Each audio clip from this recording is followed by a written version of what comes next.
What's going on, everybody? Welcome back to the channel and welcome down to the man cave. Today we're going to do a follow-up on the journey I've had importing these Vewlix cabinets slash Chewlix cabinets to the United States, and I wanted to give you guys an update where I am as far as getting these up to my standards and the performance level and parts that I wanted for these specific cabs. So let's get into it.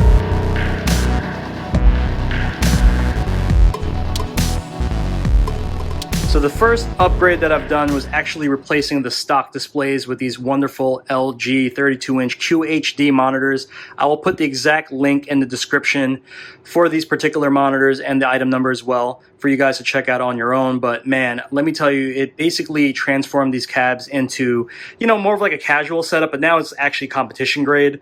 I can actually, do one frame links and all that good stuff for any of the games that I play that require high level of execution. And these guys are now competition ready and they just feel like $1,000,000.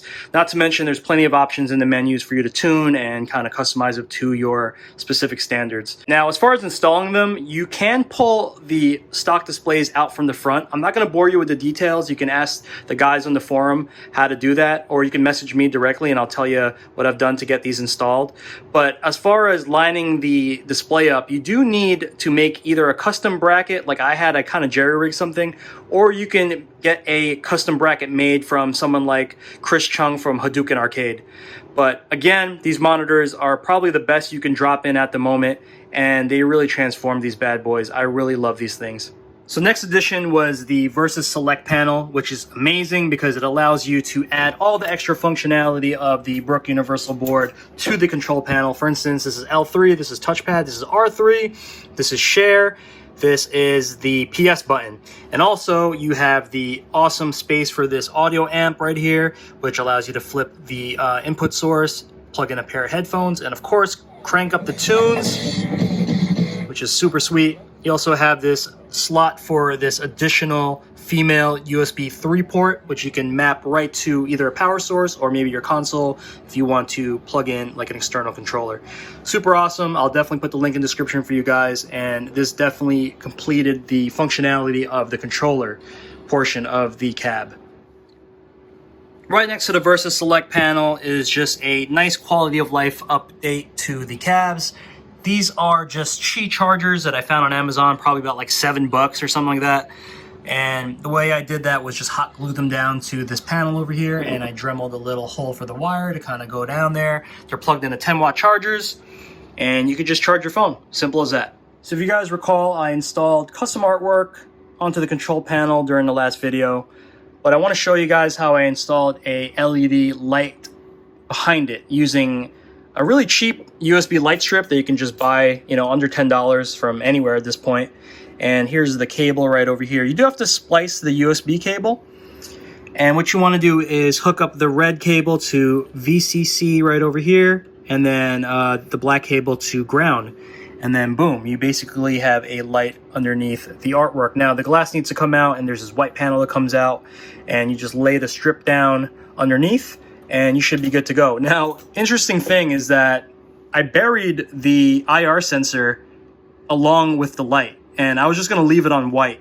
But to my surprise, I found out that it still works when, when you use the remote.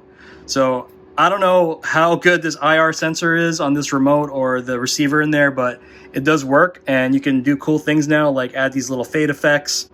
Again, like $10 upgrade, guys, and you have a really nice looking marquee on your control panel.